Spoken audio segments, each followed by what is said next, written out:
د یو افغان په حیثیت دغه دوحه کنفرانس کې زما دومره توقع نشته، په دې خاطر چې اول د افغانستان ولس نظریات په دې کې شامل نه دي سوی ده.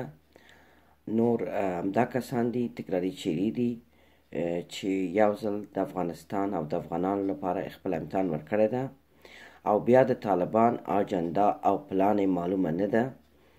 افغانستان یو مشکلات نه لري، تعلیم تربیه دي، حاکمیت قانون دي، بیروزګاري دي.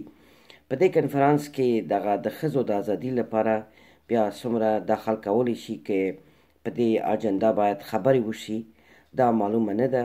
په دې خاطر زه په خپله په دې کنفرانس کې دومره امید نه لرم. مننه.